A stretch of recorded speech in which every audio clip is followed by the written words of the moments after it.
Organe de représentation et de réflexion, avec 6 commissions permanentes et de nombreux groupes de travail, la Fédération du Pas-de-Calais pour la pêche et la protection du milieu aquatique développe régulièrement de nouveaux outils pour remplir ses 2 missions régaliennes.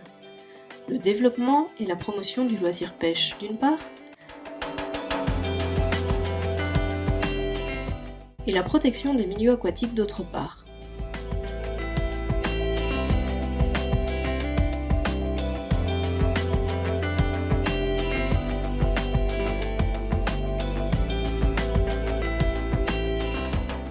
La Fédération coordonne ainsi les actions de 82 associations agréées de pêche et de protection du milieu aquatique, aussi appelées AAPPMA. Elle compte 14 salariés et plusieurs centaines de bénévoles qui s'activent pour le développement du loisir et la protection des milieux aquatiques. Depuis le 30 décembre 2006 et la loi sur l'eau et les milieux aquatiques, loi dite LEMA, les compétences des fédérations départementales se sont élargies en faveur de la protection des milieux aquatiques. En effet, la loi réforme l'organisation de la pêche en eau douce, elle modernise l'organisation de l'activité et responsabilise les pêcheurs amateurs et professionnels dans la gestion de leur activité et du patrimoine piscicole. C'est pourquoi la fédération a restructuré son organisation en créant différents pôles de compétences au sein de ses effectifs. Ensemble, ils sont tous complémentaires.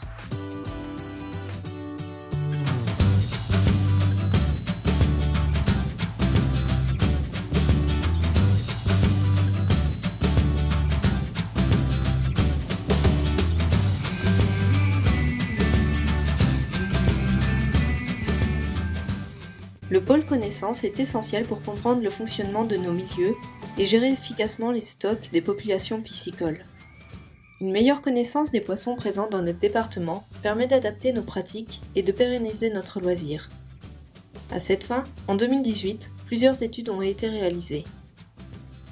L'étude FBMA, par exemple, présente un focus sur 2 espèces emblématiques du marais audomarois, à savoir le brochet et l'anguille européenne. Financée par la région Hauts-de-France et l'initiative en faveur de la biodiversité, portée par l'agence de l'eau Artois-Picardie, cette étude devrait se terminer fin 2019. Le focus brochet se découpe en 3 axes principaux.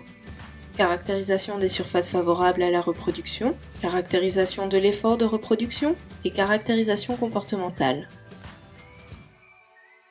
L'objectif est donc de diagnostiquer le potentiel et la fonctionnalité écologique du réseau hydrologique du marais audomarois en vue de proposer des pistes de réflexion pour la mise en œuvre de zones de sauvegarde ou encore la mise en place d'opérations de restauration de frayères.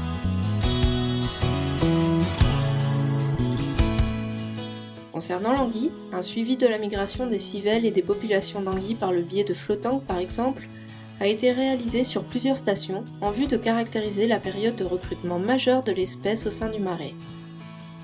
Il s'agit de l'endroit le plus en amont d'un cours d'eau où sont présentes les jeunes anguilles pour permettre la mise en place de préconisations de gestion auprès des différents acteurs.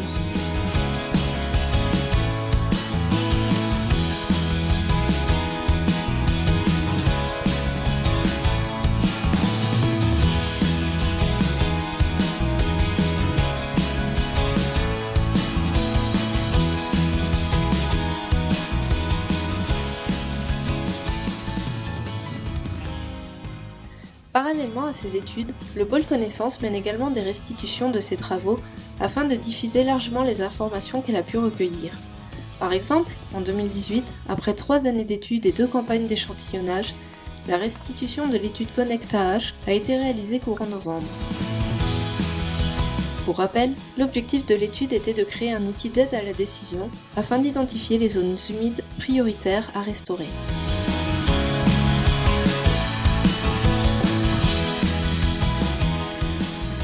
D'autres missions peuvent être récurrentes et menées sur plusieurs années. C'est notamment le cas des suivis des systèmes de vidéocomptage positionnés sur des sites stratégiques à la migration, aménagement d'ouvrages, afin d'évaluer l'efficacité des travaux de restauration ainsi que les stocks d'espèces emblématiques comme la truite de mer ou encore relictuels comme le saumon atlantique.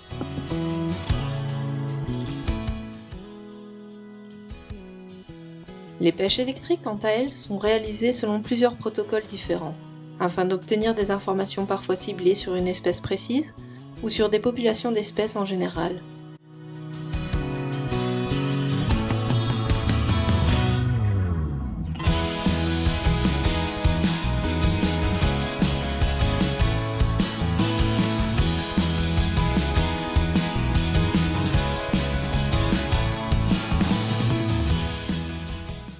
À noter qu'à présent un site est disponible afin de diffuser l'information recueillie par le biais des pêches électriques. Il s'agit du site d'information publique Astacicole et Piscicole en Hauts-de-France.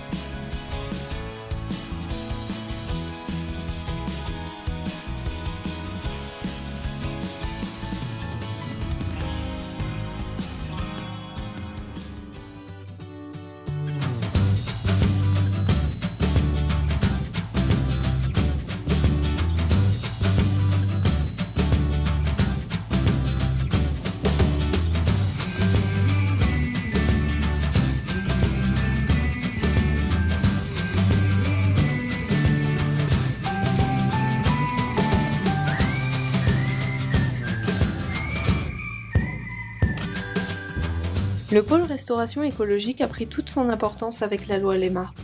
Chaque année, la fédération accompagne plus d'une dizaine de partenaires techniques et réalise divers travaux de la pose de clôture pour protéger les cours d'eau des piétinements bovins, à l'aménagement d'ouvrages, obstacle à la continuité écologique.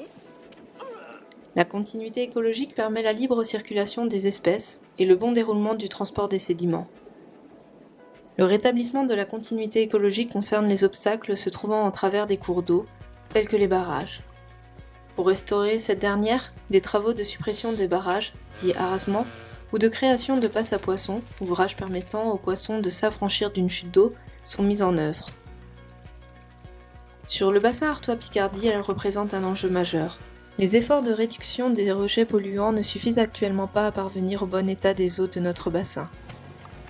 Une gestion durable des cours d'eau et le rétablissement de la continuité écologique permettent de restaurer et de préserver les habitats et la diversité des écosystèmes aquatiques. Ils peuvent contribuer à l'atteinte de cet objectif.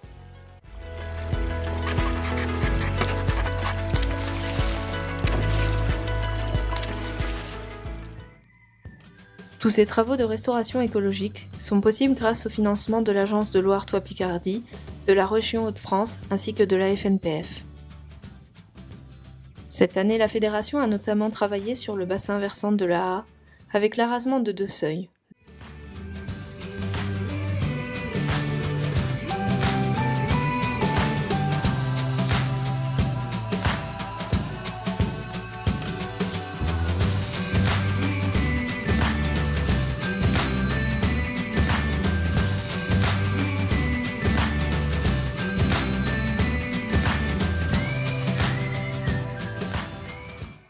Elle a également travaillé sur la création d'une rampe à macro-rugosité sur le moulin du centre, sur la Vilaine à Chambronne.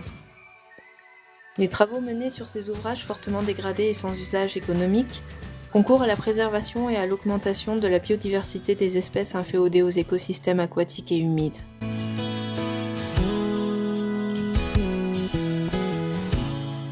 La fédération accompagne également les associations agréées de pêche dans le diagnostic de leur parcours afin d'améliorer la fonctionnalité du milieu.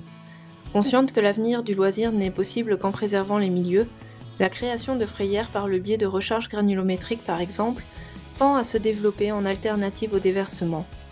Ainsi, cette année, la fédération est intervenue sur les linéaires des APPMA d'Arc, d'Auxy-le-Château, de Calonne-Ricouart, d'Edin, de Thérouanne et de Wavran-sur-la-Haa.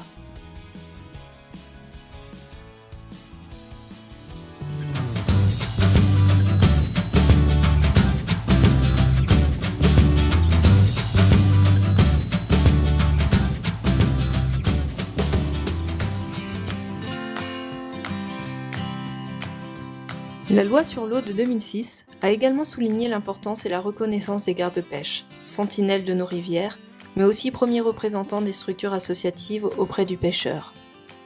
La Fédération du Pas-de-Calais pour la pêche et la protection du milieu aquatique compte 3 gardes-pêche fédéraux. Le pôle garderie délivre les formations obligatoires pour exercer les missions de garde-pêche particuliers. Citoyen chargé de missions de police judiciaire, le garde-pêche particulier peut dresser des procès-verbaux et accomplir certains actes concurrents à la sanction des contraventions et délits de pêche. Il doit veiller à opérer dans le cadre précis prévu par la loi, c'est-à-dire pour la surveillance de la réglementation pêche seulement et sur son territoire de commissionnement. Pour rappel, la mission de garde-pêche a été créée voilà plus de 200 ans afin de contrôler le bon usage des ressources naturelles. Leur mission revêt aujourd'hui un nouvel intérêt, s'agissant d'une présence contribuant à la fois au respect des règles liées aux usages tels que la pêche et au respect de l'environnement. Leur rôle dépasse de loin celui d'agent chargé de contrôler et de verbaliser. Il doit avant tout être pleinement orienté vers l'information, le conseil et l'orientation du pêcheur. Mission historique de la Fédération, la promotion du loisir pêche et son accessibilité au plus grand nombre s'exerce à travers la réalisation d'événementiels comme des animations pêche, des concours ou encore la mise en place de partenariats avec les clubs spécialisés. Traditionnellement appris en famille, de père en fils notamment, la modernisation et l'évolution des loisirs ont bouleversé la transmission de ce loisir nature. Afin de perpétuer l'apprentissage de la pêche, la Fédération dispose d'un rôle essentiel d'éducateur, à travers l'aide à la création et au maintien des ateliers pêche nature, l'éducation à l'environnement ou encore sa participation à des salons grand public.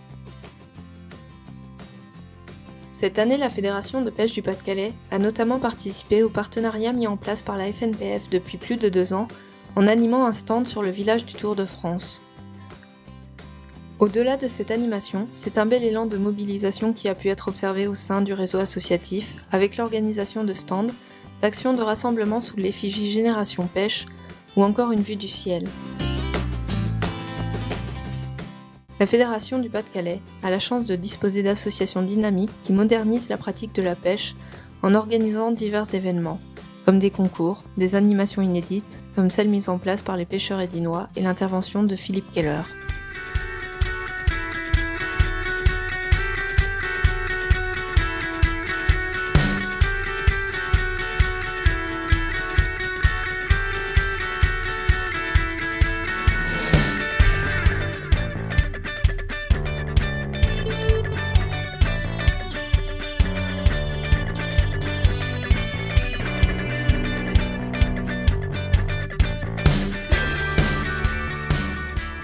Ensuite, ces messieurs, ils ont commencé à s'imaginer comment on peut faire pour aller vers l'autre côté de la rivière, tout ça. Et ils ont commencé à faire la chose, ce roulet, ils l'ont transformé en roulet dynamique. Ça veut dire, on le fait sortir de l'eau, on crée une ancre, on fait sortir de l'eau, on crée une ancre, on repart. Ceci fait, donc ça s'appelle un switch cast. Donc on passe d'un roulet qui est, on va dire, collé à l'eau, où vous ne faites qu'un mouvement de la canne, à un mouvement de voler, on fait voler la soie, et on repart.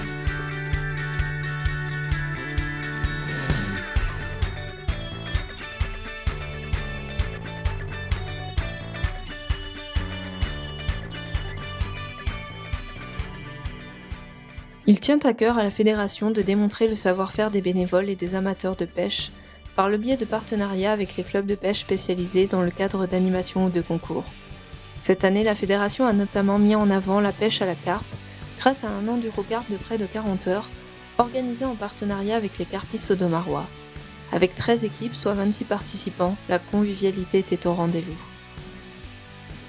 À noter également l'aboutissement de plusieurs mois de concertation et d'organisation avec les départements voisins afin de garantir le succès de l'Open Carnat Hauts-de-France, dont la dernière manche a été réalisée dans le Pas-de-Calais.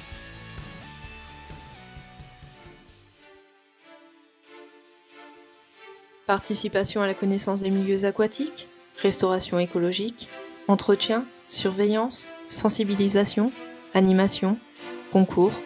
La Fédération, accompagnée de ses partenaires financiers et techniques, ainsi que des bénévoles de l'ensemble des associations agréées de pêche, constituent un acteur incontournable pour la promotion et le développement du loisir pêche de manière durable.